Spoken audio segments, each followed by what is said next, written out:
Hello बच्चों, मैं हूं गोपाल पालीवाल, आपका फिजिक्स टीचर। बच्चों, एक बार फिर फिजिक्स के एक न्यू क्वेश्चन के साथ। जेई का क्वेश्चन है, बहुत इंपॉर्टेंट क्वेश्चन है, कॉन्सेप्ट्स हैं, इसमें समझने के लिए आपके पास बहुत कुछ है। इस क्वेश्चन में क्या दिया हुआ बच्चों, एक स्प्रिंग ब्लॉक का अरेंजमेंट दिया हुआ जिसमें 2 blocks are attached with the spring with its natural length, और एक ब्लॉक सी दे रखा है। A and B and C all are the identical blocks. A B और सी सबके सब है जो बिल्कुल आइडेंटिकल ब्लॉक्स है। Now the AB system is resting on the table, but system C, block C is moving towards A with velocity V। बच्चों, ये वाला सिस्टम तो है जो रेस्ट में है, लेकिन ये ब्लॉक C जो कि A और B के आइडेंटिकल ब्लॉक है, वो है जो V वेलोसिटी से A की ओर मूव कर रहा है। करेक्ट। अब है जो क्या होगा, इसका कॉलिजन होगा A के साथ। लेट उस टाइम को हम t इक्वल टू 0 मान लेंगे। इसके बाद है जो ये स्प्रिंग कंप्रेस होना स्टार्ट होगी, क्योंकि ये ब्लॉक है जो राइट साइड में मूव करना स्टार्ट करेगा, और ये स्प्रिंग है जो इसमें कंप्रेशन स्टार्ट हो जाएगा। स्प्रिंग जब दबेगी बच्चों, तो फिर है जो दबने के कारण इसके ऊपर एक फोर्स लगेगा, इस फोर्स के कारण इसकी स्पीड बढ़ती जाएगी बच्चों। तो इसकी स्पीड कम होती जाएगी क्योंकि ये स्प्रिंग फोर्स अप्लाई करेगी। ये ब्लॉक इस डायरेक्शन में जा रहा है, इसके ऊपर फोर्स इस डायरेक्शन में है। ये वाला ब्लॉक है जो इसके ऊपर स्प्रिंग इस डायरेक्शन में फोर्स लगाएगी, तो ये इस डायरेक्शन में इसकी स्पीड बढ़ती जाएगी। और बच्चों, इंपॉर्टेंट ये है, maximum compression occurs at the time when the speed of both 2 blocks are the same and the surface is frictionless. ये सरफेस है जो बच्चों फ्रिक्शनलेस है। करेक्ट। तो बच्चों, सबसे पहले जो कॉलिजन के प्रिंसिपल के अकॉर्डिंग कॉलिजन इलास्टिक दे रखा है बच्चों, smooth horizontal surface, spring elastic smooth horizontal surface with spring at the natural length shown in the block mass collide elastically। Correct. Collision is elastic.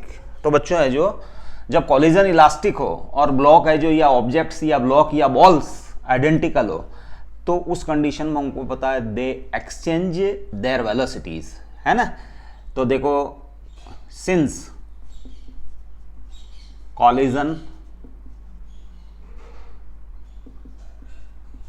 Elastic, correct, and A and C वो identical है, identical, that is mass same, उनका mass same है। Correct. So they exchange their velocity. तो velocity क्या हो जाएगी बच्चों, velocity exchange. Correct. अब वेलोसिटी एक्सचेंज के अंदर बच्चों इसकी वेलोसिटी इसको मिल जाएगी। करेक्ट। और सी है जो आफ्टर कोलिजन रेस्ट में आ जाएगा, क्योंकि बच्चों बिफोर कोलिजन ये रेस्ट में था, तो आफ्टर कोलिजन सी रेस्ट में आ जाएगा। करेक्ट। और ए की वेलोसिटी है जो क्या हो जाएगी बच्चों, ए की वेलोसिटी 0 से इसकी स्पीड हो जाएगी v, है ना। करेक्ट। बात समझ आई बच्चों। इसकी स्पीड है जो बच्चों v थी, ये अपनी बिफोर कोलिजन जो स्पीड है वो इसको दे देगा, तो इसकी स्पीड हो जाएगी बच्चों 0 से v हो जाएगी। करेक्ट।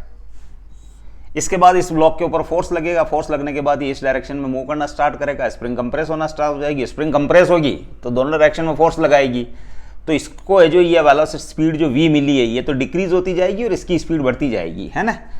सो लेट ये जो t इक्वल टू 0 पे ये हुआ है, इसकी स्पीड 0 से v हो गई, किसकी, ब्लॉक ए की, किसकी, ब्लॉक ए की। So at maximum compression, concept यही है बच्चों, एट मैक्सिमम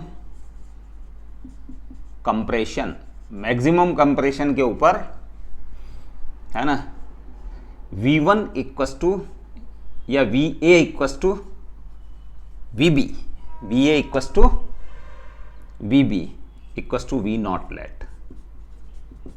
मैक्सिमम कंप्रेशन के ऊपर क्या हो जाता है बच्चों, तो दोनों की है जो स्पीड सेम हो जाती है। करेक्ट। मतलब इसकी स्पीड है जो बच्चों डिक्रीज होती जाएगी और इसकी स्पीड इंक्रीज होती जाएगी। करेक्ट। तो वे एक वेलोसिटी अटेंड करेंगे जो दोनों के लिए कॉमन होगी, VA इक्वल टू VB, और उस समय स्प्रिंग मैक्सिमम कंप्रेशन होगी। उसके बाद देयर आफ्टर वो है जो क्या हो जाएगा बच्चों, वापस है जो move towards away from each other हो जाएंगे। करेक्ट। हाँ, तो बच्चों kinetic energy of the AB system, kinetic energy of the AB system. तो सबसे पहले तो मैं kinetic energy of AB system, correct, वो हो जाएगा हाफ mv0 स्क्वायर, क्योंकि दोनों की स्पीड v0 हो चुकी है, half m v0 square, correct. और ये kinetic energy of the system है ना, एट मैक्सिमम कंप्रेशन।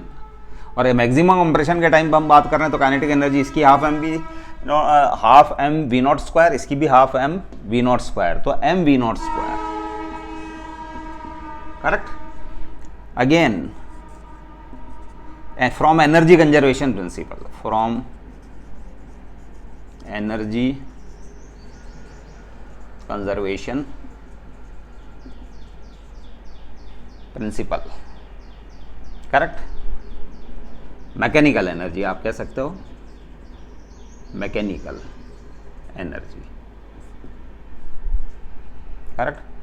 तो सबसे पहले स्पीड थी half m v square, correct, half m v naught square, half m v square plus equals to हो गया बच्चों half m v naught square plus half m v naught square plus half k x maximum का square. ये before collision है जो kinetic energy, ये after collision first block A block की kinetic energy, ये आफ्टर कोलिजन बी ब्लॉक की kinetic energy, और ये मैक्सिमम कंप्रेशन, करेक्ट। अब आप इसको सॉल्व कर लेंगे तो it is m v naught square plus half k x maximum का square, correct. Surface is frictionless है। अब बच्चों सेंटर ऑफ मास की speed v c m t equals to 0 पे वो हो जाएगी बच्चों एम वी। इनिशियली ये जो बच्चों ये जो टी इक्वस टू 0 के ऊपर है जो ये वी स्पीड से इसने इस डायरेक्शन में ट्रेवल करना स्टार्ट किया था, और इसकी स्पीड m इंटू 0, ये रेस्ट में था m इंटू 0, जो ही आके इससे कॉलिजन इसने किया उस समय की बात हो रही है 2m, तो ये हो जाएगा बच्चों v/2, करेक्ट। ये VCM, ये है t इक्वस टू 0 पे, ये और सेंटर ऑफ मास की स्पीड t इक्वस टू 0 पे ये स्पीड है। और बच्चों यही स्पीड है जो मेंटेन रहेगी। इसकी क्यों मेंटेन रहेगी? क्योंकि इसमें एक्सटर्नल फोर्स तो है ही नहीं, there is no external force, है ना, एक्सटर्नल फोर्स नहीं है, नो एक्सटर्नल फोर्स। सो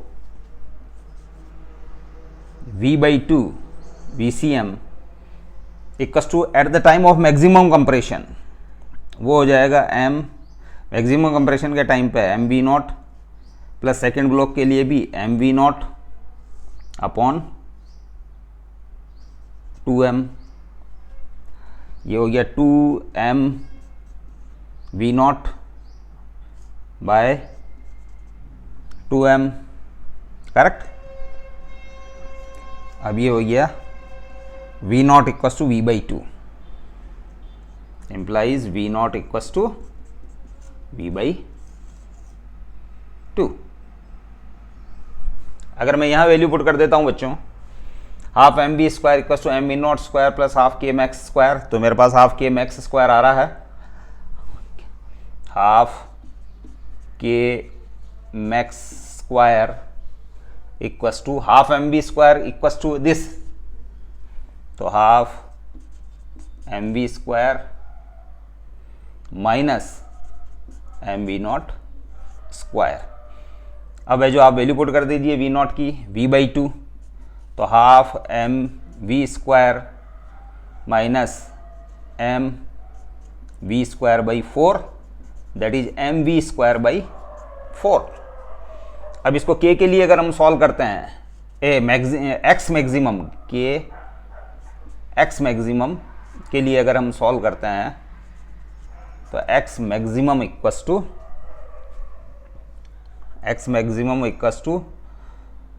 M v square upon 2k, और इसका रूट तो ये हो जाएगा v√m/2k। तो x मैक्सिमम इक्वस टू तो v√m/2k। तो बच्चों ये जो D option is correct, the maximum compression of the spring is v√m/2k। Understand. इसके बाद kinetic energy of the system है ना, kinetic energy of the AB system at maximum compression is 0. Kinetic energy of the AB system is maximum compression is mv square by 4. तो kinetic energy हमको पता है after जब maximum kinetic energy maximum compressor के ऊपर kinetic energy है बच्चों half m v naught square plus half m v naught square, correct. Maximum compression के समय मैक्सिमम ये दोनों टर्म्स है बच्चों। तो ये जो kinetic energy m v naught square है, आप डायरेक्ट भी यहाँ वैल्यू पुट कर सकते हैं एम वी नॉट स्क्वायर और kinetic energy equals to m v naught equals to v by 2 whole square that is m v square by 4। तो maximum compression के समय जो के टाइम पे जो kinetic energy of the system है A B system के लिए वो एम वी स्क्वायर बाई 4 है। तो बच्चों बी ऑप्शन भी करेक्ट है और डी ऑप्शन भी करेक्ट है। आई थिंक ये क्वेश्चन आपको समझ में आया होगा। इस क्वेश्चन को सिंपली है जो हमको कुछ कॉन्सेप्ट्स काम में लेनी है जिसमें mechanical energy conservation principle include है, करेक्ट, सेंटर ऑफ मास की कॉन्सेप्ट इंक्लूड है।